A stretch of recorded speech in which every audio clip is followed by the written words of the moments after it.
Pai, essa é a nossa oração, que o Senhor venha nessa noite nos ministrar. Essa segunda semana que nós trazemos o tema família, que o Senhor nos dê graça e nós possamos ser o cumprimento da profecia de que somos uma família bendita nessa terra. Assim nós oramos no nome santo, bendito e maravilhoso de Jesus. Amém. Vamos lá, gente. Semana passada nós começamos o assunto falando sobre sermos bíblicos. É o nosso tema. Não há como você construir uma família saudável, e essa afirmação nossa é uma afirmação absoluta, se você não tomar a decisão e se comprometer em ser bíblico, ser um homem bíblico, ser uma mulher bíblica. Porque nós cremos na palavra de Deus, nós cremos que a palavra de Deus, ela dá essa condição para nós desenvolvermos uma vida conjugal saudável, e uma vida conjugal saudável vai nos dar uma vida familiar saudável.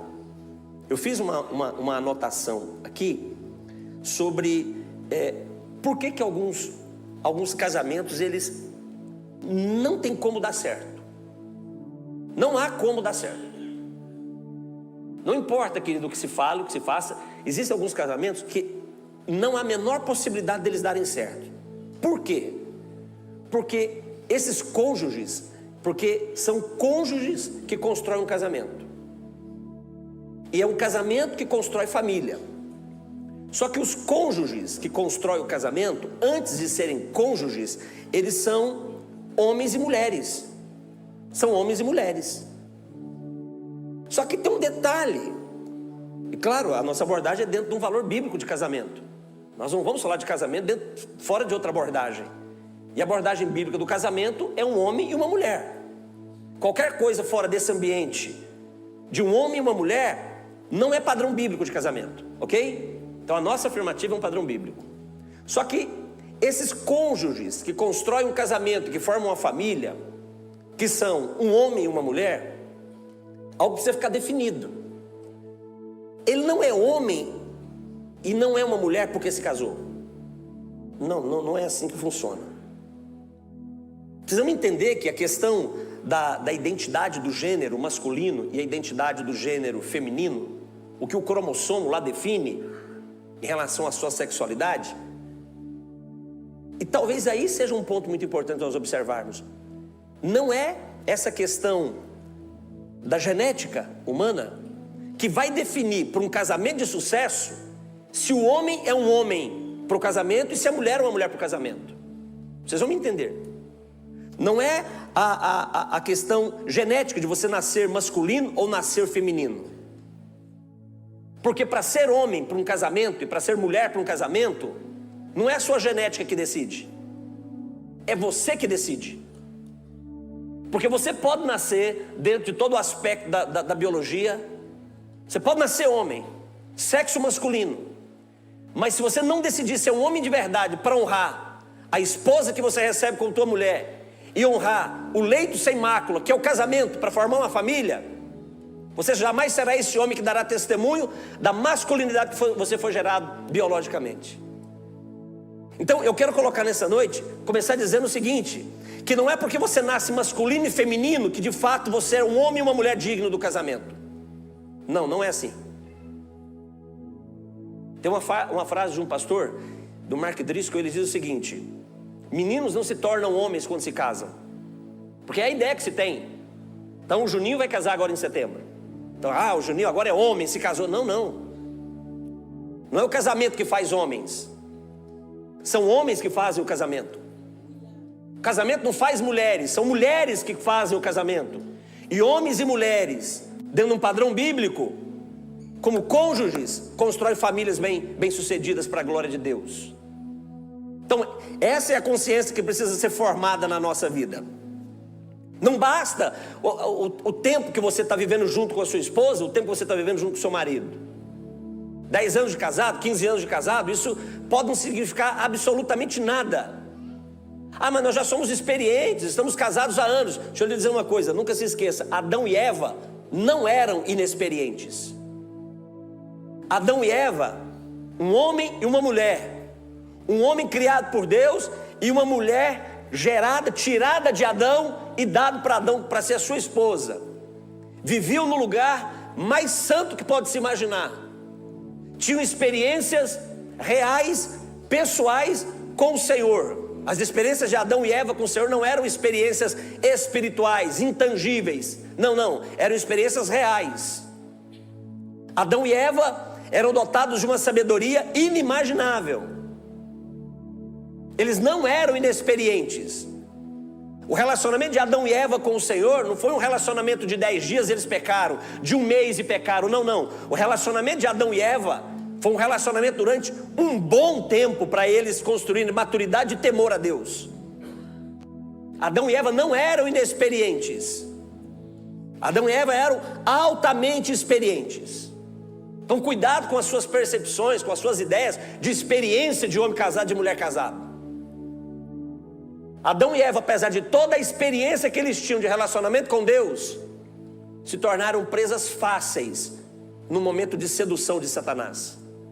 Então não se engane, eu e você somos suscetíveis a todo momento a sermos seduzidos por Satanás,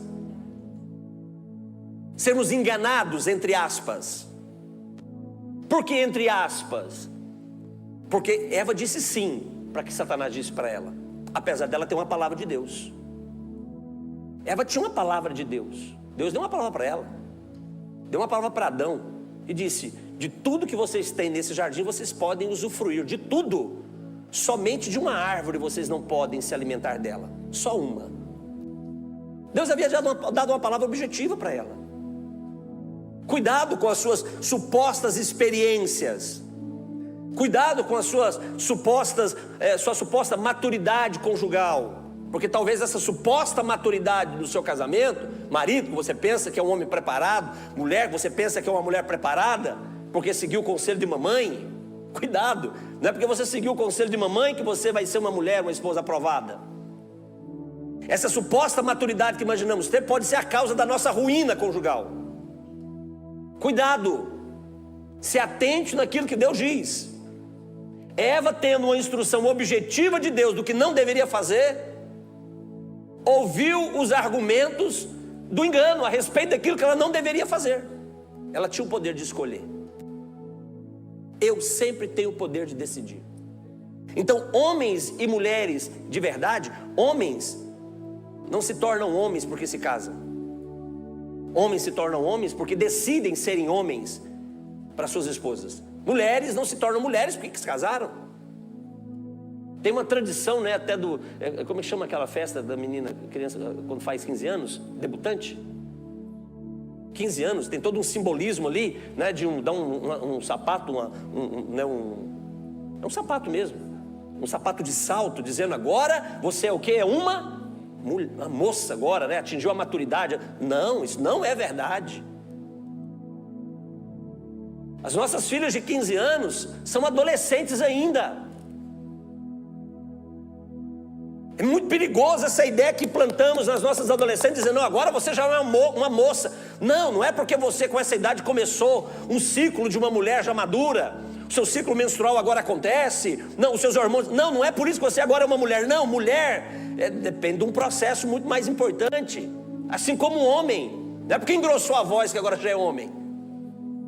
Então os adolescentes começam a engrossar a voz. Não, agora sou homem. Não é.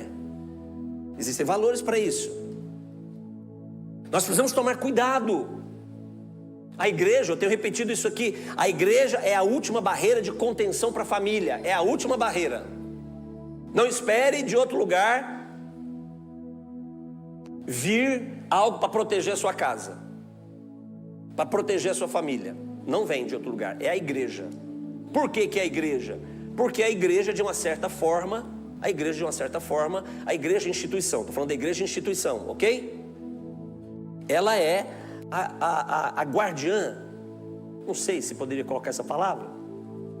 Ela tem a responsabilidade de anunciar, seria o atalaia, a palavra de Deus, custe o que custar. A igreja tem esse dever. A igreja como instituição tem esse dever. E claro, nós, como igreja, corpo de Cristo, temos o dever de permanecermos firmes nessa verdade bíblica, nessas verdades bíblicas sobre casamento, família, filhos.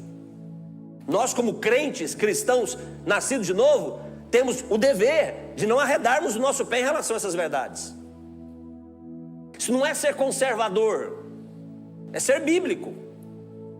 Então, coloca uma coisa na sua consciência. Você não precisa defender.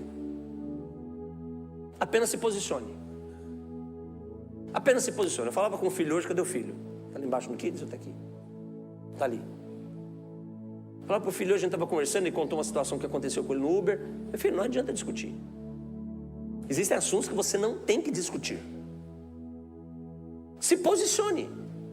Como igreja que teme a Deus, entende que se não seguir as regras de Deus... Gente, eu estava lendo hoje, olha, está escrito, não é ideológico, não é militância, não é ativismo, não, é sermos bíblicos. Olha o que a Bíblia diz. Olha o que a Bíblia diz. Evangelho de João, capítulo 16. Evangelho de João, capítulo 16.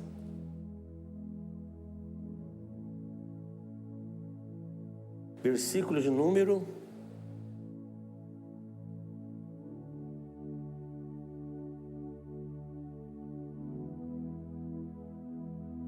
esse texto.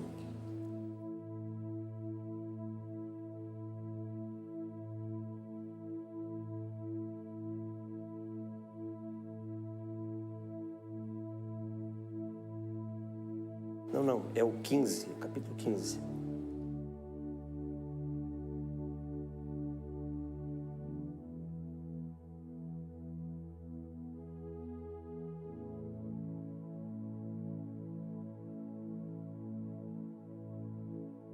Versículo de número 9. João 15, 9. Como o Pai me amou, também eu vos amei. Permanecei no meu amor. Tranquilo? Olha o versículo seguinte. Se guardardes os meus mandamentos. Então existe uma palavra imperativa condicionada. É uma palavra imperativa condicionada. Se, tem um se. Na nossa vida cristã, sempre vai ter um se da parte de Deus. É uma condição. A nossa vida com Deus, a nossa maturidade espiritual, a nossa eternidade, a nossa salvação é condicional. Tem uma condição. Então, no versículo 9, o Senhor diz: assim como o Pai me amou, eu também vos amei. E a palavra é: permaneça no meu amor. Mas no versículo 10 ele diz: mas se guardardes os meus mandamentos, permanecereis no meu amor. Só tem uma forma de permanecer no amor de Jesus, que é o amor do Pai. O que é o amor do Pai? João 3,16. É o amor que salva todo homem, toda mulher perdida, seduzida e envolvida pelo pecado. O que é o amor do Pai? É o amor que resgata o homem perdido, é o amor que resgata a mulher perdida, é o amor que tira o homem e a mulher perdida de uma perdição eterna e transporta esse homem e essa mulher, uma vez perdidos, para a salvação eterna. Esse é o amor do Pai. O amor do Pai não é demonstrado só por afeto. O amor do Pai é demonstrado por um lugar, por uma herança. Que lugar e herança é esse? Eternidade com Ele. Então, quando Jesus está dizendo no versículo 9: como o Pai me ama, é assim que eu amo vocês. Então, o amor do Senhor Criador de todas as coisas pelo seu Filho, Jesus, é a mesma forma como Jesus nos ama. E Jesus coloca uma direção: permaneçam no meu amor. No texto do versículo 9, percebe que tem um ponto e vírgula ali? Significa isso, que o raciocínio se completou. Assim como o Pai me ama, eu amo vocês. Pausa para concluir esse raciocínio. E agora começa a ver uma outra afirmação: permaneçam no meu amor. Não é uma opção. Permanecer no amor de Jesus não é uma escolha que você pode fazer e não sofrer consequências. E aí ele continua no versículo 10: se vocês guardarem os meus mandamentos, vocês permanecem no meu amor. Se a ordem é permanecer no amor de Jesus, ele diz: só tem uma forma de vocês permanecerem nesse amor, que é o amor que salva, é o amor que perdoa, é o amor que resgata, é o amor que redime, é o amor que dá eternidade para vocês, é o amor que dá uma identidade, filhos de Deus. Permaneçam no meu amor, mas só tem uma forma de permanecer nesse amor: se guardarem os meus mandamentos. E Jesus agora constrói um padrão, porque alguém poderia dizer: Senhor, mas o Senhor está nos dizendo para fazer algo que nós nunca vimos alguém fazendo. E ele diz no versículo 10: assim como também eu tenho guardado os mandamentos do meu Pai. Nunca se esqueça, Jesus guardou os mandamentos que o Pai lhe deu como homem. Não foi como Deus, foi como homem que ele era. Filipenses capítulo 2 diz que Jesus, ele se auto-esvaziou. Ou seja, ele sabia dos atributos da sua divindade, mas ele fez uma escolha: não fazer uso dos atributos da sua divindade. Nós temos que nos posicionar. Só uma forma de uma igreja se posicionar diante de valores que Deus estabelece é se ela for completamente bíblica. Então não é um ativismo, não é uma ideologia, não é uma militância conservadora, é valores bíblicos. Então me posicionar como crendo num casamento heterossexual, por quê? Porque é a forma de casamento que a Bíblia diz. Me posicionar entendendo que só existe dois gêneros definidos em relação à sexualidade, ou é masculino ou é feminino, é porque é assim que a Bíblia diz. Então o nosso posicionamento não é um posicionamento teórico, não é um posicionamento do senso comum, do dito popular, do que alguém começou dizendo e outro começou dizendo e foi repetindo e a gente repete. Não, o que nós dizemos é porque é isso que Deus diz. Então nós somos apenas o quê? Reprodutores daquilo que Deus diz. Nós somos apenas, e devemos ser apenas, repetidores daquilo que Deus diz. Repetidores do que Deus diz e vivermos aquilo que Deus diz. O que é isso? É ser bíblico. É isso que existe todo um movimento no mundo moderno para tirar de nós esse direito. É um direito, eu tenho o direito de expressar a crença que for e de declarar o que essa crença diz, seja da forma como for. E é esse posicionamento em relação a essa crença que vai proteger as nossas famílias. Então não seja um defensor da Bíblia, seja um praticante da Bíblia. Muito mais importante do que ser um defensor da Bíblia. Não seja um apologeta das Escrituras, um defensor do cristianismo. Não, seja um cristão autêntico que vive o que a Bíblia diz, que ensina para os teus filhos e que cuida dos teus filhos. Na hora que as crianças fizeram aqui estavam descendo, eu fiz uma brincadeira que elas eram faixa branca, mas os pais, eu levantei e mostrei a minha cinta, né? Mas os pais são faixa preta. Isso aqui é politicamente incorreto. Mas a Bíblia diz: não retenha a vara do teu filho. Em casa tem duas varinhas. Posso falar, querida? A Gigiana às vezes fica brava comigo que eu falo algumas coisas, né? Mas está na Bíblia, né, querida? Já estou com o microfone, né? Agora não tem jeito, né? Tem duas varinhas em casa. Tem uma lá embaixo e tem outra lá em cima. Porque se acontece a arte lá em cima, a gente não precisa perder tempo para pegar a vara embaixo e correr o risco de já terem sabotado a vara e a gente não achar, porque criança é fogo, não é verdade? E a gente nessa descida, o coração quebrantar, porque não é assim? Não, então já tem uma vara embaixo e em cima. Filhos precisam ser corrigidos. É melhor um pai e uma mãe corrigindo o seu filho do que a polícia corrigindo o seu filho. É melhor do que o crime corrigindo o seu filho, porque o crime também corrige o mentiroso. É melhor. Então a Bíblia é esse padrão. Só que essa família bem-sucedida começa com quem? Com um casamento bem-sucedido. E um casamento bem-sucedido começa com quem? Com cônjuges. Com cônjuges bíblicos. Cônjuges bíblicos são homens e mulheres de verdade, porque são bíblicos. Porque decidiram ser homens e mulheres dentro de um padrão bíblico. Então, quando nós não cumprimos as nossas responsabilidades conjugais, e aí nós vamos continuar falando sobre essa questão de responsabilização conjugal, por que isso é sério? Porque quando eu, como marido, não cumpro a minha responsabilidade conjugal com a Gigiana, sabe o que eu estou fazendo com a Gigiana? Eu estou fazendo a Gigiana viúva de um marido vivo. Por quê? Porque uma responsabilidade de um marido é o que faz sentido ele existir como marido. É o que faz sentido. A ausência do marido enluta a esposa. Então a responsabilidade conjugal do marido faz ele de fato marido dessa mulher.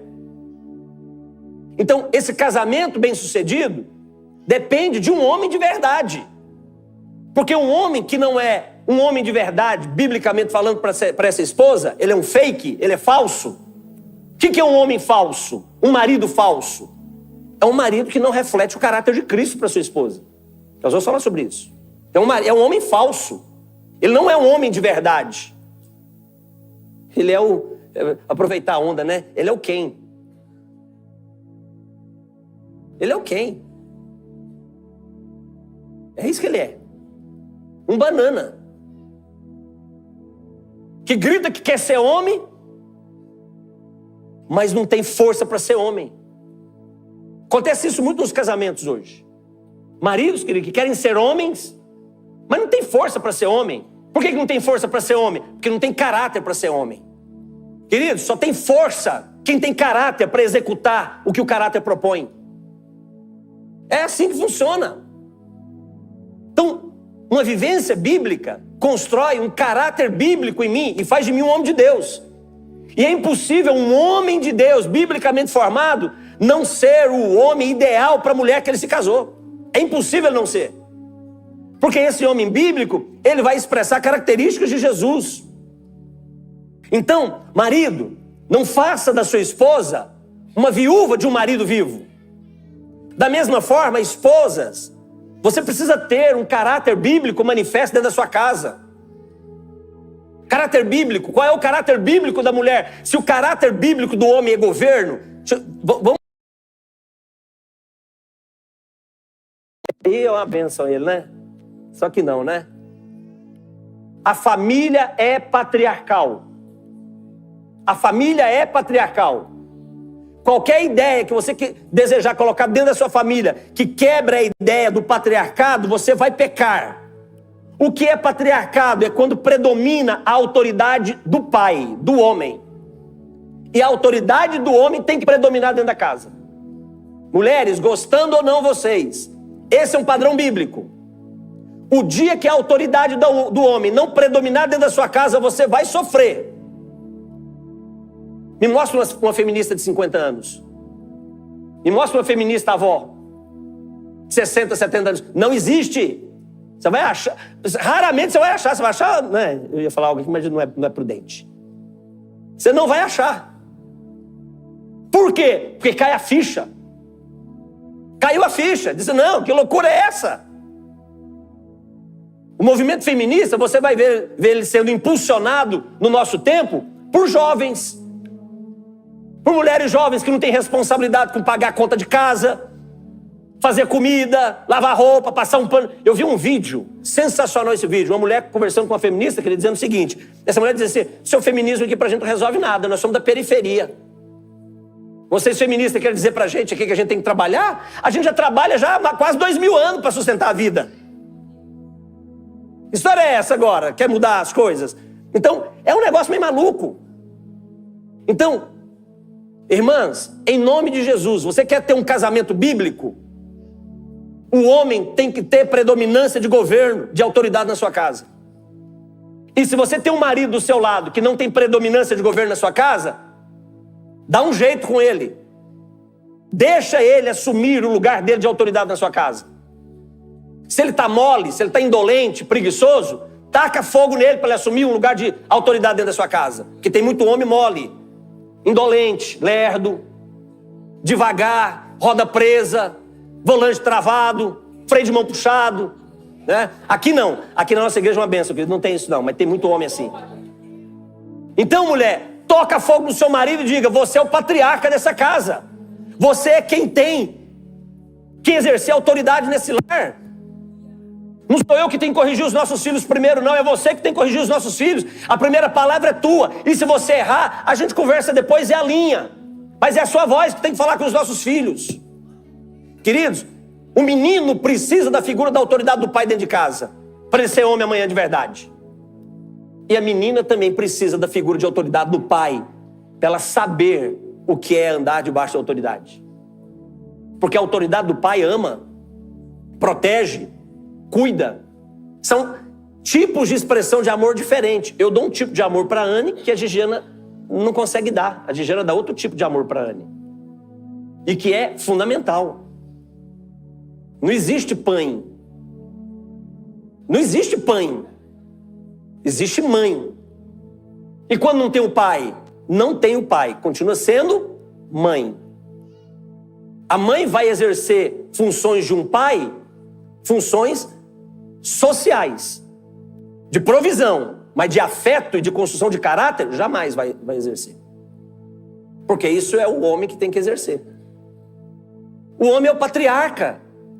É ele que tem o governo e a autoridade dentro da sua família. É só olhar para a Bíblia. Deus criou quem primeiro? Deixa eu te fazer uma pergunta. Quem chega primeiro? Tem primazia, sim ou não? Então vamos radicalizar a fala hoje, né? Quem chega primeiro? Tem primazia, sim ou não? O homem chegou primeiro. O homem chegou primeiro. Na criação, Deus coloca esse valor. O homem chega primeiro e a mulher é gerada a partir do homem. Então é só entender isso. E harmonizar a convivência. Não está dizendo que um é maior que o outro. Está dizendo que o papel de um é diferente do outro. E nessa diferença do papel, alguém, por causa da diferença do seu dever, vai ter que assumir um lugar mais alto. Não para governar de forma autoritária, mas governar para proteger. O homem exerce o patriarcado não é para oprimir, é para proteger. O homem exerce o patriarcado não é para oprimir, é para ser o provedor. O homem não exerce o patriarcado para oprimir, ele exerce o patriarcado para gerar descendência e legado. É muito importante nós entendermos que Deus fez as coisas da forma correta. Então nós temos que cumprir o nosso papel bíblico no casamento. Uma família abençoada depende de um casamento maduro, e um casamento maduro de cônjuges biblicamente formados, que são homens e mulheres de Deus. Só que esses homens e essas mulheres de Deus precisam decidir ser homens e mulheres de Deus, aprovados por Deus, validados por Deus. Sem um homem bíblico numa família, num casamento, sem uma mulher bíblica num casamento, não há luta pelo casamento. Só um homem bíblico luta para restaurar o seu casamento. Só uma mulher bíblica luta para resgatar o seu casamento, apesar de qualquer coisa. Porque ele entendeu o valor que move pelo esforço do resgate do casamento é movido pela missão, não é só pelo afeto. É movido pela missão. Qual missão? De ser uma família bendita para a glória de Deus. Essa é a missão. Então, Alex e Camila se casaram, agora estão sendo família. Custe o que custar. Vocês não podem parar de lutar por isso. Por causa do quê? Porque você quer ser amada? Não, não pode ser esse o valor principal. Porque você quer ser amado e respeitado? Não, não. Por causa da missão. Qual é a missão? Ser família bendita na terra. É a missão. A missão da família me obriga como homem, te obriga como mulher, obriga a Gigiana como mulher a lutar pelo casamento, custe o que custar. Porque quando o marido luta pelo casamento, quando a mulher luta pelo casamento, sabe quem vence? A família vence. Quando acontecem problemas na nossa vida conjugal, e esses problemas vêm com força para quebrar o casamento, existem situações que acontecem na vida conjugal que tem poder para quebrar o casamento. De forma real, existe. Mas quando esses problemas reais vêm para quebrar o casamento, e eu me posiciono como um homem bíblico, e você se posiciona como uma mulher bíblica, para que o casamento permaneça, você vai ter a sensação que perdeu, porque você está tendo que assumir coisas que você não gostaria. Você vai ter que engolir coisas que você não gostaria. Você vai ter que perdoar aquilo que você acha impossível de se perdoar. Mas é assim que a família vence. A família vence quando eu luto pelo meu casamento, ainda que eu esteja perdendo para mim. Eu estou perdendo para mim, mas estou ganhando para o casamento e a minha família está vencendo. Por que casamentos estão acabando?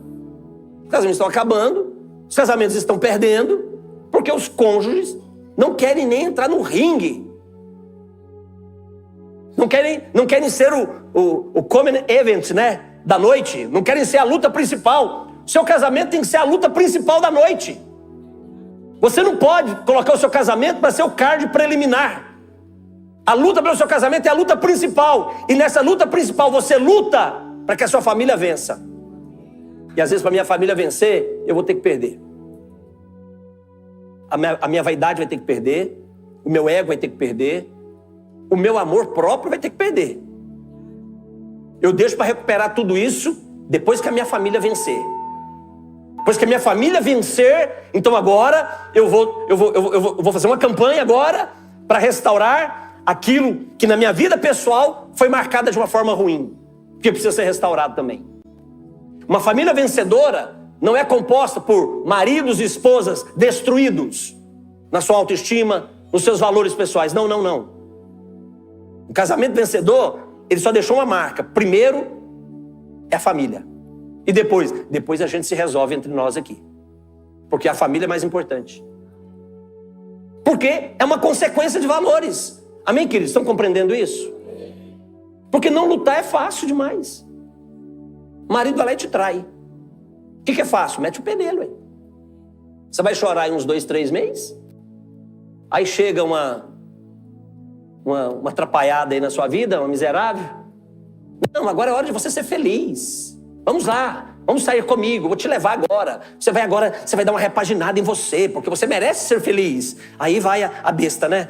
Toda, vai pro cabeleireiro, né? Que faz o cabelo, faz a unha, tudo bonito, pronto, vou ser feliz. E a sua família? Você é uma derrotada. Oi, querida. Devia ter feito antes, né? Não, teu marido te traiu? Ele é um sem vergonha, um safado, um miserável. Hoje eu falei, né? Não vale uma pipoca, mas você casou com ele. Ele não vale nada. Agora, porque te traiu, porque se não tivesse te traído, ele tinha valor. Não, tem marido que não precisa trair a mulher para não valer nada. Não espera então, você não tá bom? Não espera ele te trair para você largar ele porque ele não vale nada. Não espera. Já começa a lutar pelo seu casamento antes, devolvendo para o seu marido o patriarcado dele. Porque o patriarcado não é só autoridade para governar. O patriarcado é autoridade para cuidar, para manter, para proteger e para honrar o casamento e a família. Patriarcado não é só para dizer eu posso, eu tenho. Não, patriarcado é para roer o osso também. Então, temos que lutar pelo nosso casamento. Porque quando lutamos pelos nossos casamentos, a família vence. Eu tenho que lutar para que o meu casamento seja digno de Jesus. Deixa eu te fazer uma pergunta. Quando você olha para o seu casamento hoje, o seu casamento é digno de Jesus? Eu não estou falando de casamentos perfeitos não, tá? O casamento digno de Jesus não são casamentos perfeitos. Casamentos dignos de Jesus são casamentos onde os cônjuges, homens e mulheres, são bíblicos em tudo que eles fazem. Eles não são condescendentes com as doenças emocionais, com as doenças de caráter, com as doenças de comportamento, com as imaturidades um do outro. Casamentos dignos de Jesus são casamentos... Vou te dar um tipo de um casamento digno de Jesus. Vou te dar um tipo numa pessoa, num personagem. Em um personagem. Davi. A Bíblia diz que Davi foi um homem segundo o coração de Deus. Correto? Amém? Por que Davi era um homem conforme o coração de Deus? Porque ele foi santo? Perfeito? Davi cometeu crimes terríveis. Pecados terríveis. Só que Davi tinha um detalhe. Ele não tinha dificuldade quando, consciente do nível do seu pecado, de se expor publicamente em relação a esse pecado e se arrepender profundamente. E buscar mudança para aquela realidade. Ele não tinha dificuldades quanto a isso. Ele não tinha preocupação. Davi não se importava com a sua reputação. Porque para Davi, o que menos importava é o que as pessoas iriam dizer. Para ele, o que importava é o que Deus iria dizer a respeito dele. Casamentos dignos de Jesus são casamentos, são cônjuges que se importam. O que Cristo vai falar de mim, o que Jesus está falando de mim como marido hoje. O que Jesus está falando de mim, de você como esposa hoje. E são casamentos dignos de Jesus. Casamentos dignos de Jesus não são casamentos perfeitos. Casamento perfeito não é aquele que não tem problemas. Casamentos perfeitos é feito por homens e mulheres que, apesar de todas as suas imperfeições e os seus erros, não abandonam o seu casamento. Custe o que custar. Erramos hoje, vamos consertar e não vamos errar mais. Se vai ter um problema amanhã, vai ser um problema novo. Mas esse já está resolvido. Página virada. Somos bíblicos, somos tementes a Deus. Tem transformação. Tem que ter transformação no nosso casamento. Virou a página. Toca a vida. Surgiu um novo problema. É um novo problema. São casamentos dignos de Jesus. Casamento tem que ter sacerdócio. Casamento tem que ter sacerdócio evidente. E o sacerdócio não é coisa só do homem. Sacerdócio também é da mulher. A ideia de Deus de sacerdócio não está ligada ao gênero. Talvez essa ideia fosse lá no Antigo Testamento. Mas depois de Cristo, a ideia do sacerdócio não é para o homem, é para a mulher também. Nós não estamos falando de sacerdote, nós estamos falando de sacerdócio. Sacerdócio representa santidade, queridos. Sacerdócio representa santidade. O que é santidade? Exclusividade. Casamento tem que ter sacerdócio. Marido tem que ter sacerdócio eficaz. Exclusividade. Significa isso. O que tem de melhor é para o meu cônjuge. Eu, como marido, o que tem de melhor de mim tem que ser para a Gigiana. O que a Gigiana tem de melhor tem que ser para mim. E se sacerdócio é ocupar um lugar de dever santo e exercer esse dever, isso é sacerdócio. Sacerdócio é ocupar um lugar de dever, não é de direito. O problema hoje dos casamentos modernos é que está todo mundo querendo ter direito. Todo mundo quer ter direito. Mas ninguém fala de deveres. Ninguém fala dos deveres. Vamos falar dos deveres também? Não, é só direito. Não. O dia que você falar mais dos teus direitos como casal, como um casado ou uma casada, e falar menos dos teus deveres, seu casamento vai continuar caindo. Então, sacerdócio é representar santidade, é trazer santidade para a minha vida conjugal. Exclusividade. Sacerdócio é ocupar esse lugar de marido. Então, o meu sacerdócio como marido, eu vou ocupar esse lugar com deveres sagrados para o meu casamento. Eu, como marido, quando eu falo a verdade, só a verdade para a Gigiana, eu estou cumprindo um dever sagrado em relação ao meu casamento. Quando no meu casamento eu satisfaço a Gigiana em todos os aspectos, hoje não vai dar tempo da gente entrar nesse assunto, vai ficar para o próximo domingo. Jesus, ele satisfaz a igreja. Jesus satisfaz a igreja ou não satisfaz? Com paz, com salvação, com perdão, com identidade, dando o Espírito Santo. Jesus satisfaz a igreja. E Paulo diz, na carta que ele escreve a Éfeso, no capítulo 5, maridos, amai as vossas esposas como Cristo ama a igreja. Então, quando eu satisfaço a Gigiana em tudo que ela tem necessidade, em tudo, eu estou cumprindo o meu dever sagrado de marido. Eu estou exercendo o meu sacerdócio. Quando a Gigiana não está num bom dia, não está vivendo um bom momento, e ela está frágil, e eu vou lá, apesar das minhas lutas, eu vou lá para satisfazer ela. Jesus, apesar da coroa de espinhos, dos açoites romanos, dos cravos nas suas mãos, apesar da cruz, da humilhação e da vergonha, ele estava lá só para satisfazer uma necessidade minha e sua, para o perdão dos nossos pecados. Ele estava lá só para isso, o foco era esse. Nenhum momento você ouviu dizendo, pai, dá uma aliviada aí, porque está difícil. Não, ele foi a ovelha muda levada para o matadouro. Isaías 53. Então, sacerdócio conjugal, sacerdócio do marido, é cumprir o dever sagrado de marido que eu tenho que cumprir, que você tem que cumprir. Da mesma forma, a mulher tem o seu sacerdócio de cumprir o seu dever sagrado de esposa. Citar ser uma mulher sábia na sua casa. Sábia, agir com sabedoria. Queridos, existem alguns valores que fica fácil a gente saber se tem ou se não tem. Por exemplo, sabedoria. A sabedoria, no sentido bíblico, santo, espiritual dela, quando ela é expressa, ela não é para nós, ela é para o outro. A sabedoria, no sentido bíblico, espiritual, essa sabedoria, ela vai alcançar primeiro o outro, alguém fora. E esse alguém que é atingido por essa sabedoria pode repercutir para a minha vida. Aí nenhum problema. Repercute, reverbera para a minha vida. Mulher sábia.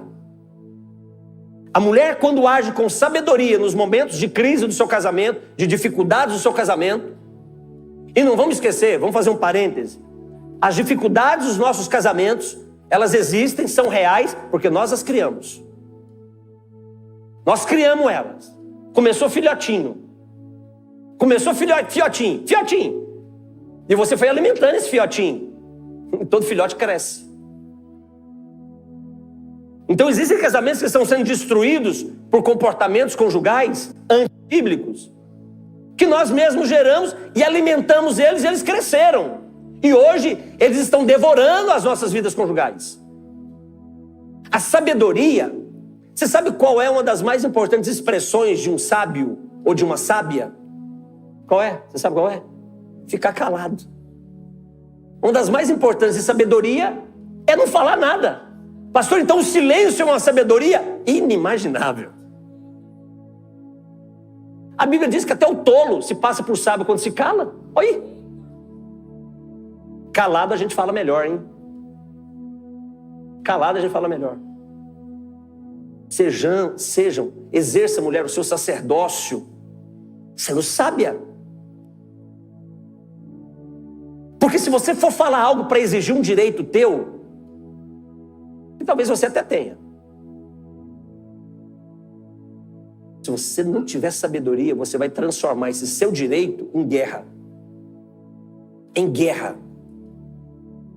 E numa guerra não tem vencedor. Pode ter alguém que conquistou o outro, mas todos perderam. Numa guerra, uma nação pode conquistar um outro território. Numa guerra, uma nação pode avançar sobre o território da outra, mas no final, ambas as nações que guerrearam perderam vidas, gastaram o seu tempo em algo que não construiu valor. Numa guerra não tem ganhadores. Não transforme o seu casamento em guerra. Lute pelo casamento. Lute para que os valores do seu casamento permaneçam. Lute, homem, para que o seu valor de um homem bíblico permaneça. Lute para que o seu valor de mulher bíblica permaneça. Lute para que o seu sacerdócio seja claro na sua casa. Que o céu possa olhar para nós e entender. Ali existem homens e mulheres que ocupam o seu lugar de dever sagrado. Ou seja, dever. Eu tenho uma dívida. Então Davi tem uma dívida com a Renata. De cumprir os deveres de homem. Dever é dívida. Renata tem uma dívida com Davi de cumprir os deveres de mulher. É sacerdócio. Queridos, vamos pastorear as nossas casas. Vamos pastorear os nossos cônjuges. Vamos pastorear os nossos filhos. Sacerdócio, cumprir dever, fala de pastoreio. Pastoreio não é, como é que eu poderia dizer? É privilégio. É claro que é um privilégio, porque foi Deus que dá, Deus que chama. Mas deixa eu dizer uma coisa, não é deleite pastoreio. Pastoreio é dever, é dívida. O pastor tem dever de cuidar da ovelha, alimentar a ovelha, dever de proteger a ovelha, dever de não saquear a ovelha, de não ser abusivo, é dever. Um homem bíblico tem o dever de pastorear a sua esposa. Uma mulher bíblica, algumas correntes teológicas não vão concordar muito com isso, mas estou nem aí. Tem o dever de pastorear o seu marido, porque pastorear é cuidar. Pastorear é cuidar. Uma mulher bíblica tem o dever de cuidar do seu marido, ainda que ele não mereça. Mas você é a esposa dele, você tem que cuidar dele. Por que eu tenho o dever de cuidar desse marido que não merece? Porque, forte Brasil. Tem alguma mulher que não está gostando aí do que está ouvindo? Vamos lá, vamos voltar aqui. Por que eu tenho que cuidar do meu marido, ainda que ele não mereça? Porque o seu marido, entenda isso, o seu marido é parte do seu corpo. A Bíblia diz, deixará o homem pai e mãe e unir-se-á à sua mulher. Quando nós formos falar do caráter do marido como o caráter de Jesus, você vai aprender que cuidar da sua esposa, cuidar do seu cônjuge, é cuidar do seu próprio corpo. Quem é que mutila o próprio corpo? Existem pessoas que mutilam o seu próprio corpo, se automutilam. Quem são esses? São pessoas que emocionalmente estão doentes, por isso que elas fazem isso. Então você só vai agredir o seu cônjuge, você só vai ferir o seu cônjuge, você só vai machucar o seu cônjuge, trazer prejuízo para o seu cônjuge, se você estiver doente. Porque se você for saudável, biblicamente, se você for uma mulher biblicamente saudável, você vai cuidar do seu cônjuge. Você vai sarar ele, ainda que você olhe e diga, ele não merece. Mas não é por ele só que você está fazendo isso, é por você mesmo. É por sua causa que você está fazendo isso. Em um divórcio, onde que os dois ficam bem? Não existe. Não existe. Ambos ficam marcados. Por quê? Porque o padrão bíblico de Deus para casamento é casamento para sempre. Então, vamos pastorear a nossa casa. O pastor, ele tem no aprisco vários tipos de rebanho, vários tipos de ovelhas no rebanho. Ele tem a ovelha dócil, ele tem a ovelha amiga, ele tem a ovelha que se chega perto dele, né, com mais facilidade, mas ele também tem aquela ovelha que é mais fujona, rebelde. Tem também. Tem a ovelha que produz muita lã, tem a ovelha que não produz lã nenhuma, tem a ovelha saudável, mas tem a ovelha doente também. Tem a ovelha doente. Marido, esposa, como pastores da nossa casa, da nossa família, dos nossos casamentos, vamos derramar azeite sobre os nossos cônjuges doentes. Derrama azeite. Derrama virtude do Espírito Santo através da sua vida nele. Derrama virtude do Espírito Santo através da sua vida nela. Ovelhas doentes, né? Ovelhas têm muita facilidade de bicho entrar nos ouvidos da ovelha. O pastor, ele vai lá e pega o azeite e derrama para curar a ovelha. Vai lá, talvez o seu marido é esse homem bruto, grosso, não te ouve, não dá, sabe? Porque de repente ele está doente. Você não vai sarar ele gritando, falando um monte para ele. Não, você não vai sarar ele. Você vai sarar ele derramando azeite sobre a vida dele. Óleo que sara na vida dela. Você não vai sarar a sua esposa, que você, sabe, não tem mais paciência para ouvi-la, tentando explicar para ela que você está certo. Queridos, tem momentos na vida conjugal que o que menos interessa para o cônjuge é saber quem está certo. Você nunca vai restaurar o teu casamento tentando convencer sua esposa que você está certo. Você nunca vai restaurar o seu casamento tentando provar para o teu marido que você está certa. O que fazer nessa hora? Derrama azeite. Derrama a virtude do Espírito Santo. Derrama fruto do Espírito Santo. Derrama amor, derrama paz no seu casamento, derrama longanimidade, derrama bondade, derrama mansidão, derrama domínio próprio. Até quando, pastor, eu tenho que fazer isso? Até quando? Até o prazo de validade do casamento vencer. E quando é que vence o prazo de validade de um casamento bíblico? Quando morre. Então é até a morte. é um discurso muito ruim para a sociedade moderna, sim ou não? Porque afinal de contas, o que as pessoas querem é serem felizes. E Jesus não garantiu que seríamos felizes aqui. Jesus garantiu, vocês vão ter muita aflição nesse mundo. Então não olha para o seu casamento como um desafio, como um compromisso que você assumiu quando solteiro. Não olha para o seu casamento diferente dele ser desafio. Eu tenho que olhar para o meu casamento e entender que as aflições conjugais fazem parte do processo de maturidade desse casamento. E aí eu anotei aqui, o problema que nos faz maridos, esposas, que nos faz maridos, faz de vocês maridos, faz de vocês esposas, reprovados para o casamento, e por consequência o casamento é reprovado, e por consequência a família é reprovada, é por quê? Porque somos homens e mulheres, antes de tudo mais, reprovados. Um homem que não é aprovado como homem, jamais será um marido aprovado. Um casamento que não tem um marido aprovado, jamais vai ter chance desse casamento ser bem sucedido. E essa família não vai prosperar. Agora, você já imaginou os danos que isso traz? Filhos órfãos de pais vivos. Filhos órfãos de pais vivos. Filhos longe dos pais vivos. Por quê? Porque o pai é um marido reprovado. Não é um marido digno. Por que ele não é um marido digno? Porque ele nunca foi um homem digno do casamento, do santo matrimônio. Quem vai pagar essa conta? E aí vai ficar uma sequência de legado ruim de homens reprovados.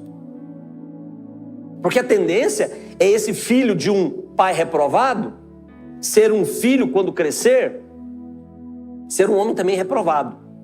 É a tendência. Essa é a regra, tá? Infelizmente. A exceção da regra é esse filho conseguir sair dessa bolha que ele foi colocado dentro dela. A exceção é quando o filho consegue sair dessa bolha de uma paternidade ausente, de uma paternidade violenta, de uma paternidade reprovada, de uma paternidade antibíblica. A exceção é quando esse filho consegue romper essa bolha. E geralmente, quando é que esse filho consegue romper essa bolha? Quando ele conhece o Evangelho. Porque aí Cristo vem para suprir tudo aquilo que a paternidade ausente trouxe de dano para a vida dele. Só que em alguns aspectos, o dano é muito profundo. E o tempo para isso acontecer, de cura, de restauração, também é maior. Porque os danos emocionais estão registrados na memória. E tem gente que tem mais resiliência para superar isso, e tem outros que não têm. Então, se não é por você, se não é pelo seu cônjuge, então sejamos dignos de sermos homens e mulheres que glorificam a Deus com os nossos casamentos, pelo menos por causa dos nossos filhos.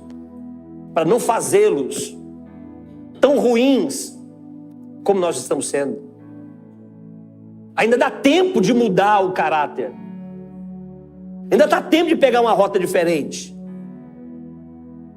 Então, homens e mulheres aprovados biblicamente são motivos de redenção para os seus casamentos. Então vamos lá, tem um casamento com problema. Então aí que a gente aconselha, né, casamentos ruins, casamentos sendo destruídos. A gente passa uma receita. Sabe aquela receita quando você está com uma infecção? Toma um antibiótico, às vezes dá certo. Mas tem hora que tem que abrir. Tem que tirar o tumor que está destruindo. Um casamento para ser resgatado. Então você de repente está vivendo um momento conjugal difícil. Uma série de problemas que você já aprendeu a lidar. Existem casais que eles já sabem lidar com as dores do casamento. É como se fizesse uma conta. Esse homem me faz mal assim. Mas se eu me separar, a dor é maior. Porque eu vou perder a provisão financeira. Existem mulheres que pensam assim. A conta dela não é a fidelidade a Deus. A conta é, se eu me separar, como é que eu vou viver? Porque só ele trabalha, eu não trabalho. Eu abri mão do trabalho, né, para cuidar das crianças. Uma outra conta que faz: se eu me separar, o que vão dizer? O que a minha família vão dizer? O que meus pais vão dizer? No caso da igreja, o que a igreja vai dizer? Olha como é que a conta é feita. A conta nunca é feita: eu não posso me separar porque eu tenho o dever de honrar a Jesus com o meu casamento. Eu vou lutar pelo meu casamento. Agora, o casamento está com problema. E você está suportando problemas no seu casamento. Existem mulheres que eu não sei dizer se elas são muito... Eu não sei dizer, querida. Me ajuda aí. Se elas são muito apaixonadas por Jesus e suportam os maridos da forma como eu vou dizer, porque amam Jesus e não querem separar, ou porque se elas são umas tontas mesmo. Porque tem mulher que sabe que o marido trai ela. E ela faz de conta que não é nada. Ela faz de conta que não é nada. Não acontece. Não, você não pode fazer de conta que não é nada. O que eu faço, pastor? Mete fogo na casa. Queima o sofá. Pega o escovão, mete na televisão. Escovão, não existe mais escovão, porque eu lembrei do negócio pesado do escovão. Sei lá, quebra a televisão. Pega o micro-ondas. Quando ele chegar, ele tá chegando, entrou na casa, pega o micro-ondas e grita. E joga o micro-ondas nos pés dele. Deixa ele no chão. O que você é louca? Tô louca assim. Não dá ideia, né? Não, é para um homem desse. Quebra a casa. É isso aí. Quebra um adúltero que está gastando o dinheiro da provisão familiar com a mulher depravada, com a mulher estranha. Quebra a casa. Pega a geladeira, abre a porta e derruba tudo de dentro da geladeira assim para ele ver. Espera ele fazer a compra do mês. Sabe por quê? Porque ele tem que aprender que ele tem responsabilidade de zelar pela sua casa. Agora tem mulher que está suportando isso. Está suportando calada ali.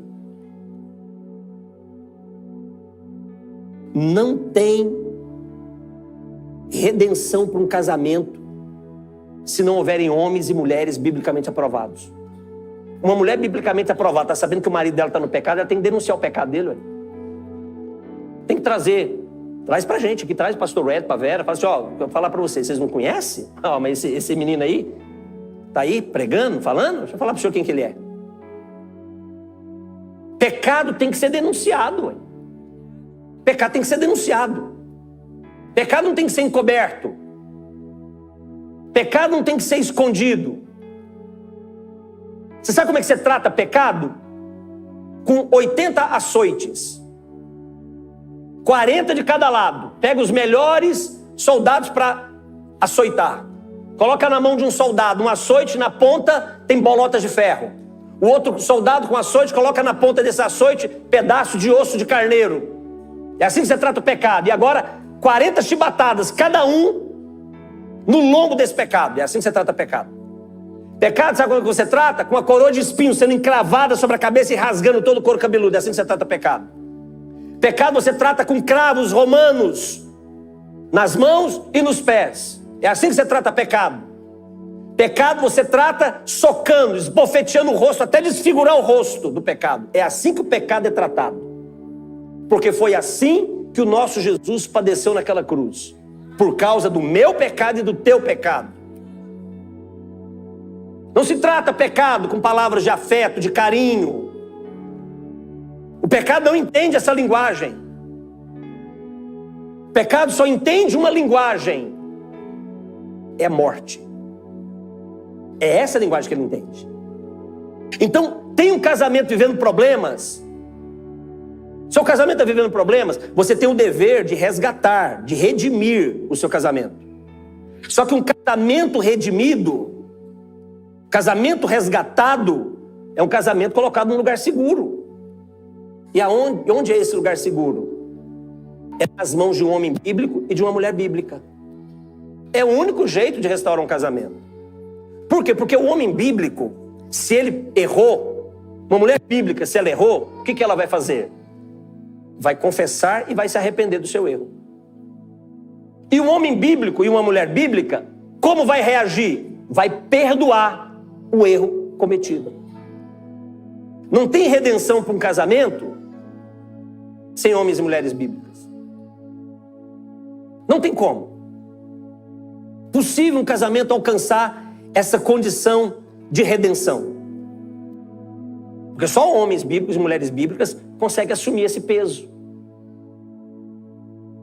Só homens e mulheres bíblicas conseguem olhar para o que é maior. E o que é maior? Não é a minha honra. Isso é um problema grave no que diz respeito à restauração conjugal. Os cônjuges estão preocupados com a honra deles.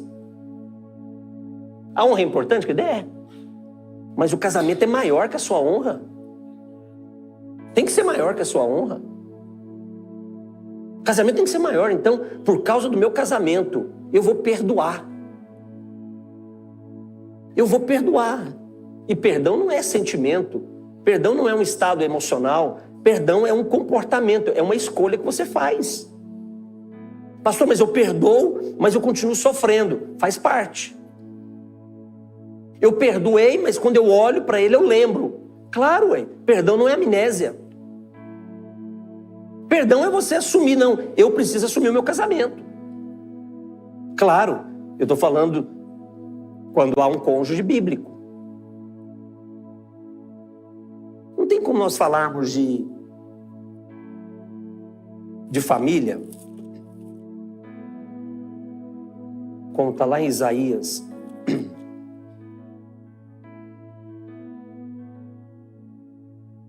61, versículo 9. Isaías 61, 9 está falando de família. Só que quando ele fala de família ali,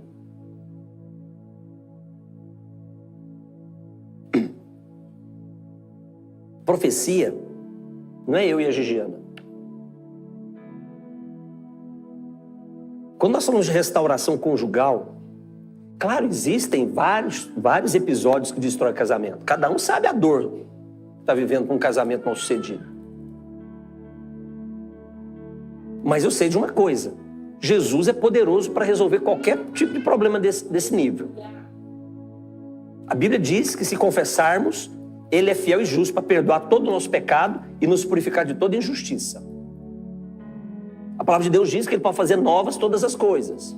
A palavra de Deus diz que Ele pode me dar uma outra mente, a mente de Cristo. Então Ele pode mudar tudo. Então, quando nós estamos aqui hoje, insistindo para os nossos casamentos serem restaurados, vamos subir de nível hoje? Amém, irmãos? O foco não é você e seu marido. Não é. O foco não é você e sua esposa. A profecia bíblica de família bendita não é para mim. O foco da profecia bíblica de uma família bendita é para os meus filhos. Isaías 61, 9 diz: a sua posteridade é o Clodoaldo Filho, os filhos do Clodoaldo Filho, é a Anne, os filhos da Anne, os filhos dos filhos da Anne, Clodoaldo Filho, se Jesus não voltar antes. Então, a sua posteridade será conhecida entre as nações. Os seus descendentes serão conhecidos no meio dos povos. E todos quantos os virem, os reconhecerão como famílias benditas do Senhor. Não está falando de mim e da Gigiana. Não está falando de mim e da Gigiana. Está falando da gente, querida, aqui. Só que começa em mim e da Gigiana. Começa comigo, eu e ela. Então, eu e a Gigiana somos a terra fértil para a profecia da família bendita ser plantada. Eu e a Gigiana temos que ser essa terra fértil para a promessa de famílias benditas, essa semente ser plantada. E essa semente morrer para brotar na vida dos nossos filhos. Por que a igreja é a última barreira de contenção no que diz respeito aos valores da família, biblicamente falando? Porque é a igreja que tem condições de fazer essa semente ser gerada, brotar, ser gerada, morrer, brotar e florescer. É só a igreja. Por que é só a igreja? Porque a igreja tem a palavra devida para isso, que é a palavra de Deus. Perdão para traição, o mundo não aceita isso. Dentro de um padrão bíblico, não. Algumas pessoas aceitam, dão o perdão para uma traição conjugal, e a maioria dos casos acontece, sabe por quê? Porque o cônjuge, ele é um escravo emocional do traidor. Existem muitos cônjuges que são escravos emocionais uns dos outros. Aí por serem escravos emocionais, outros porque são escravos financeiros. Então o perdão não é pelo valor maior. O perdão tem que ser pelo valor maior. O arrependimento tem que ser pelo valor maior. Qual é o valor maior? Isaías 61:9. Os meus descendentes, a minha posteridade, serão vistos e reconhecidos como família bendita do Senhor. Mas tem que começar em um lugar. Tem que começar em um... Você já parou para pensar que a nossa fé, dificilmente ela é exercida para a posteridade? Nós exercemos a nossa fé para nós mesmos e para agora. Então eu exerço a minha fé para me arrumar um emprego, eu exerço a minha fé para me ser curado. Não está errado isso. Mas se só morre aí, está completamente errado. Eu exerço a minha fé para mim ser espiritualmente maduro, eu exerço a minha fé para que meu casamento seja restaurado, mas dificilmente eu exerço a minha fé para algo que não vai acontecer comigo. Se nós olharmos para a história do povo de Israel, o Senhor foi gerando, tudo que o Senhor gerou naquele povo, não era para eles, era para gerações que viriam depois deles. Nós temos que ser uma igreja que gera caráter bíblico e de fé para gerações que vão vir depois de nós. Tem um grupo de homens que eu estou discipulando. Gigiana também vai fazer isso com um grupo de mulheres. E os homens já têm uma tarefa. Se quiserem continuar sendo discipulados, claro. Você vai ter que ter um culto doméstico na sua casa. Homem, você vai ter que fazer um culto doméstico na sua casa. Você vai ter que escolher o dia na semana, ver qual é o dia, ver qual é o horário. Não é para convidar o vizinho, não é para convidar o amigo, não. É você, homem, sua mulher e seus filhos. Só vocês. Então você, homem, vai sentar lá na sua casa, você vai abrir a Bíblia.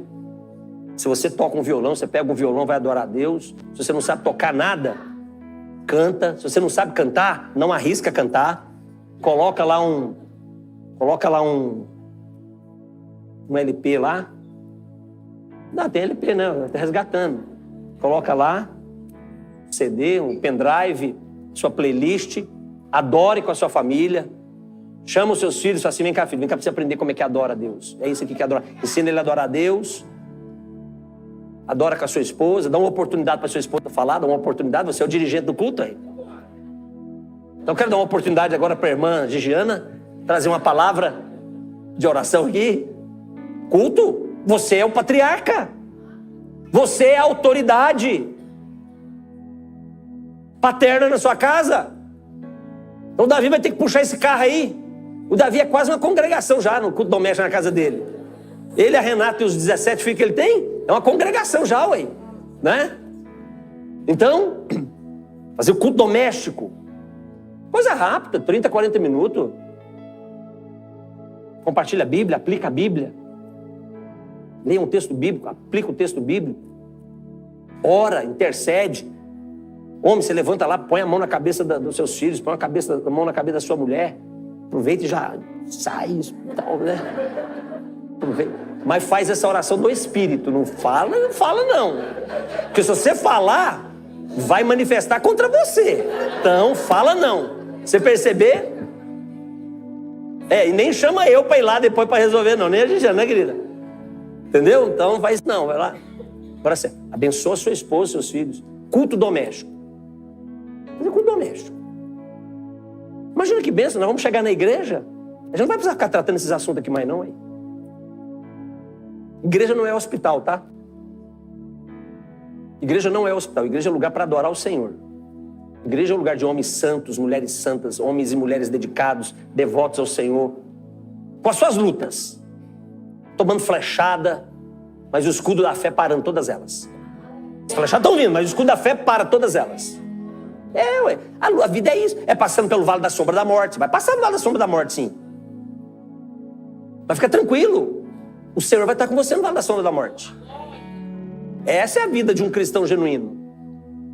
Não tem crente com sombra e água fresca. Não tem.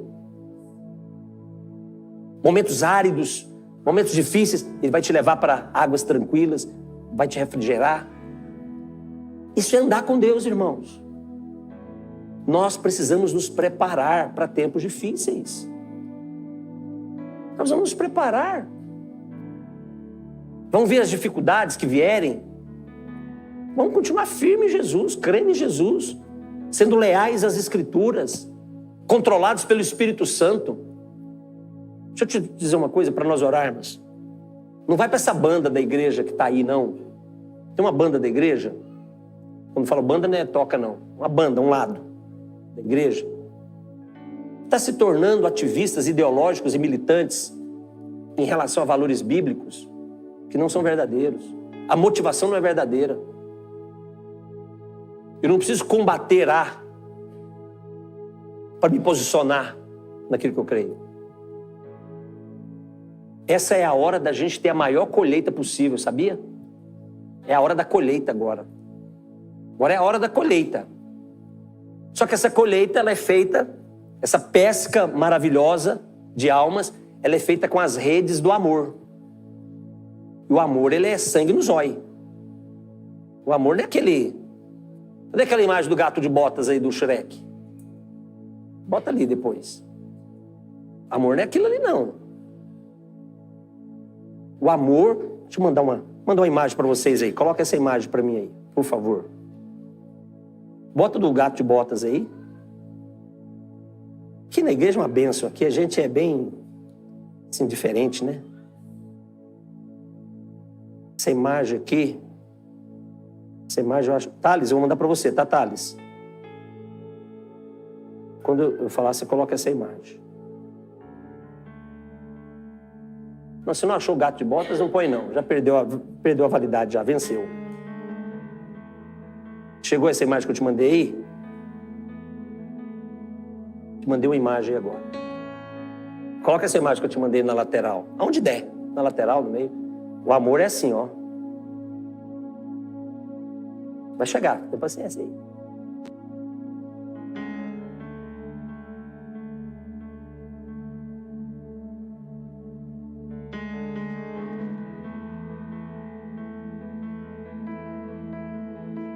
O olhar de amor é assim, ó. Chamas de fogo.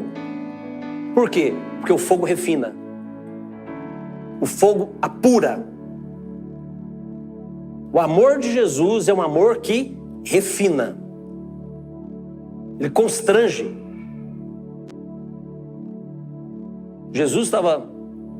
Prenderam Jesus, estavam julgando Jesus. Enquanto Jesus está sendo pressionado, espancado, Pedro estava negando Jesus. Negou uma vez, Jesus sendo acusado, torturado, Pedro negou a segunda vez. Jesus sendo acusado, torturado, o mesmo Pedro que disse, jamais vou te abandonar. Pedro nega Jesus pela terceira vez. Quando Pedro nega Jesus pela terceira vez, o texto bíblico diz que Jesus olhou para Pedro. Sabe qual foram os olhos? Esses olhos que apura. Pedro nunca mais foi o mesmo homem depois deste dia. Pedro nunca mais foi a mesma pessoa depois deste dia. O homem inconsequente se tornou um mártir para a glória do nome de Jesus. Temos a oportunidade de uma grande colheita. Evangelizarmos pessoas com os nossos casamentos. Homens e mulheres bíblicos. Famílias abençoadas por Deus. Evangelizar porque temos um Senhor sobre a nossa vida, cujos olhos são como chamas de fogo. Um Senhor cuja voz é como a voz das muitas águas. Um Senhor cujo rosto brilha mais que o sol na sua maior força. Esse é o Jesus que nós servimos. Amém? Vamos adorá-lo? Vamos adorá-lo? Vamos adorar esse Jesus? Você pode adorar esse Jesus? Eu posso ouvir os anjos aqui. Você pode adorar esse Jesus? Feche os teus olhos por um instante. Feche os teus olhos por um instante. Adorar o nome dele. Glorificar o nome dele. A cantar. Se hoje é um bom dia para esses olhos de Jesus alcançar o seu casamento, coloque o seu casamento diante dele e diga: Senhor, tem misericórdia. Tem misericórdia da minha família, Jesus. Tem misericórdia da minha casa, Jesus. Os anjos aqui. Tem misericórdia do meu casamento, Jesus. Eu posso ouvir uma só voz a cantar. Tem misericórdia, Senhor, de mim como marido. Eu posso ouvir os anjos aqui. Diga para Jesus, esposa, tem misericórdia de mim, Jesus, como mulher. Nesse lugar. Jesus, restaura e resgata o nosso sacerdócio, Senhor. Te adoro, te adoro, te adoro. Jesus, resgata o nosso sacerdócio, Senhor. Jesus, Resgata o nosso sacerdócio, Senhor. tudo é teu. Lá atrás o Senhor já tinha dito, Senhor, que seríamos reinos e sacerdotes para o Senhor. Me deixe sair desse. Lá atrás o Senhor já tinha dito isso, Senhor, para Moisés, quando o Senhor tirava o povo do Egito. Lá atrás o Senhor já havia dito que o Senhor faria um reino sacerdotal para o Senhor. Te adoro, E o Senhor não desistiu dessa ideia, Senhor. Jesus. O Senhor não abandonou essa ideia, Senhor, porque o Senhor não muda de ideia. Por isso, Senhor, nessa noite, vem sobre esse lugar, Senhor. Vem sobre mim, vem sobre a Juliana, vem sobre cada homem, cada mulher aqui nesse lugar, Senhor, e nos transforma em homens e mulheres de verdade, Senhor. Homens e mulheres de verdade, Senhor. Homens e mulheres que não têm a vida para si mesmo como preciosa, mas o valor da nossa vida é glorificarmos o Teu nome, Senhor. Vem sobre esse lugar nessa noite, Senhor. Tem traumas, tem feridas, tem ausência, Senhor, que nos fez esses homens que não refletem o Teu caráter, Jesus. O Senhor pode nos curar nessa noite então, Senhor. O Senhor pode nos confrontar nessa noite então, Senhor. Mas nos faça homens de verdade, Senhor. Sacerdócio real na nossa casa. Olha para as Tuas mulheres nesse lugar, Senhor. Vem, Senhor, sobre as mulheres, vem sobre as Tuas filhas. Elas são as Tuas filhas, Senhor. As esposas que nós temos são Tuas filhas. Vem, Senhor. Estabelece o sacerdócio sobre elas, Senhor. Estabelece o sacerdócio da nossa casa, Senhor. Estabelece esse governo santo, Senhor.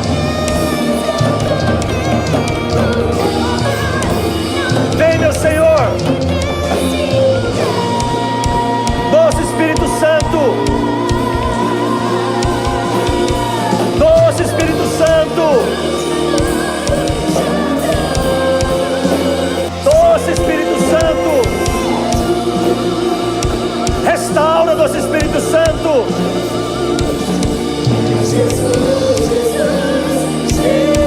Restaura, Espírito Santo. Doce Espírito Santo.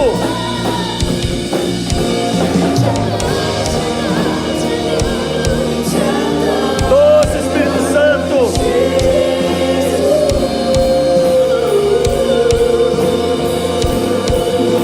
Doce Espírito Santo.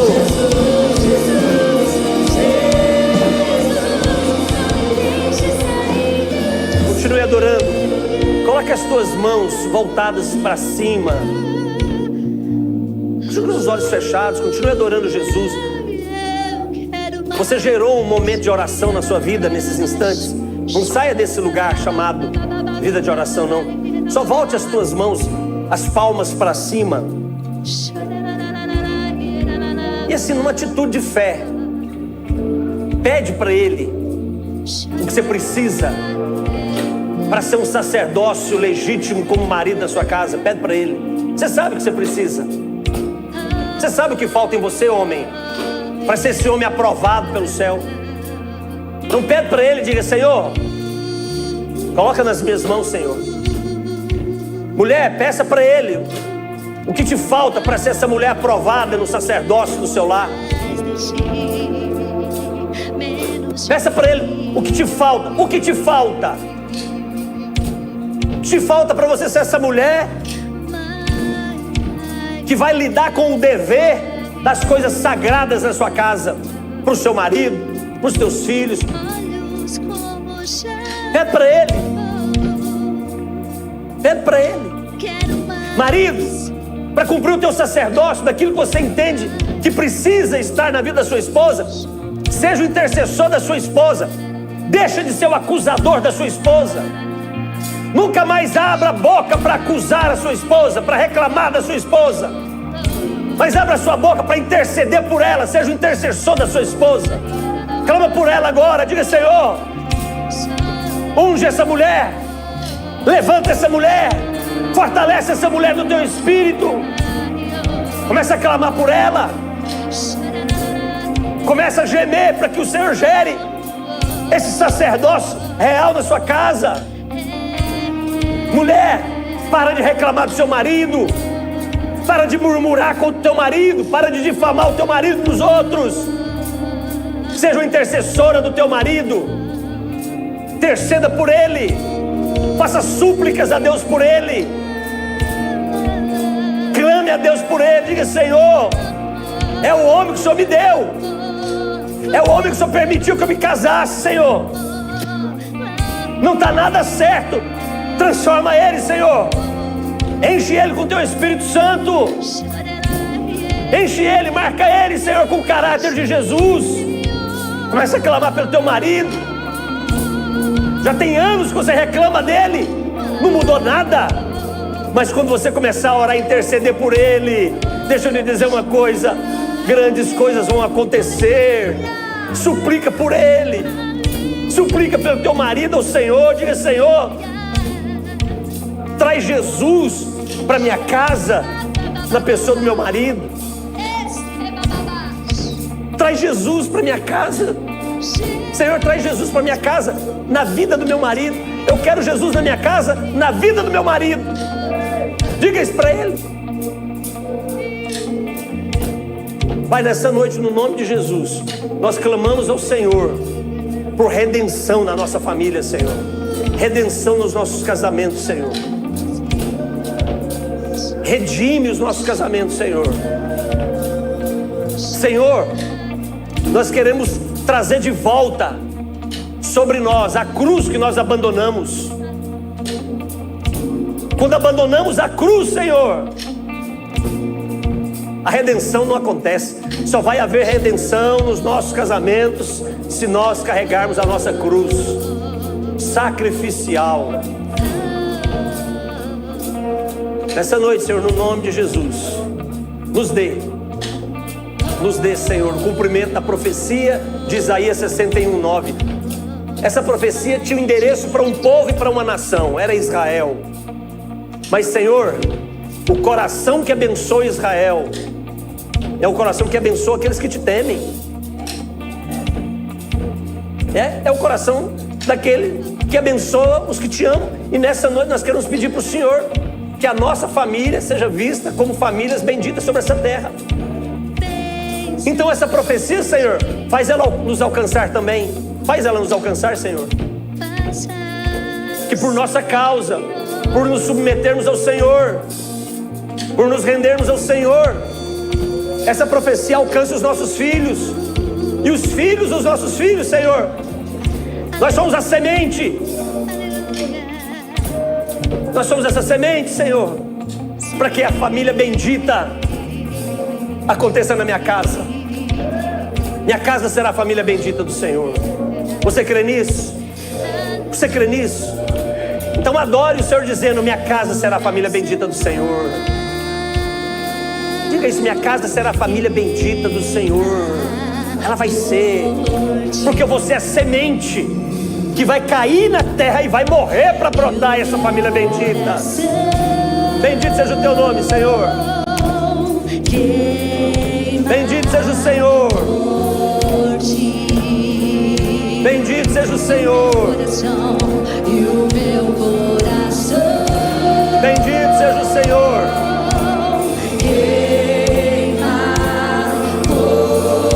Bendito seja o Senhor.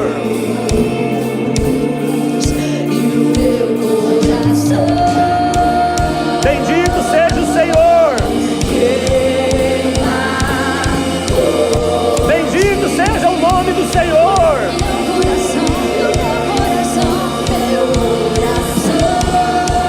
Bendito seja o Senhor.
Pai, nessa noite, Senhor, nessa noite, em nome de Jesus, nós agradecemos o Senhor.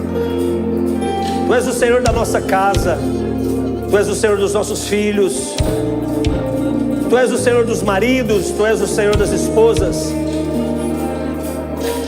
Pai, no nome de Jesus, sara casamentos nessa noite, começa esse processo. Cura casamentos nessa noite, começa o processo.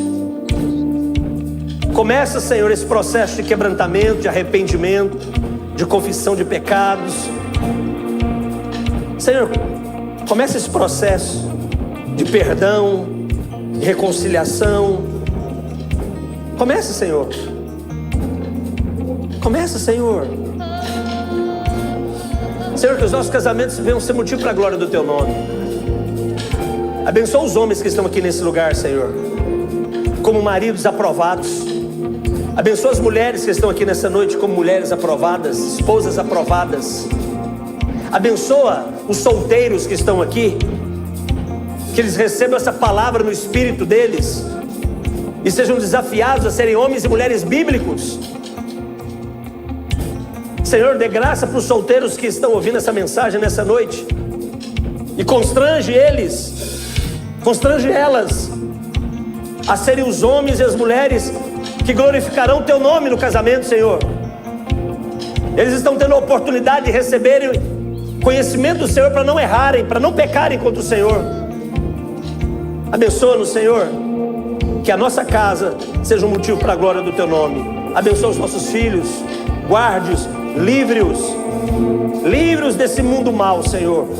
Bendito seja o nome da Tua glória. Igreja Betel, eu te abençoo no nome de Jesus. E eu quero nessa noite te abençoar com uma palavra, dizendo que a sua casa, sua família, seu casamento, os teus filhos são família bendita do Senhor para a glória de Deus Pai. E assim eu te abençoo no nome de Jesus e para a glória de Jesus. Amém, amém e amém. Amém, queridos. Deus abençoe. Uma semana cheia da presença de Jesus.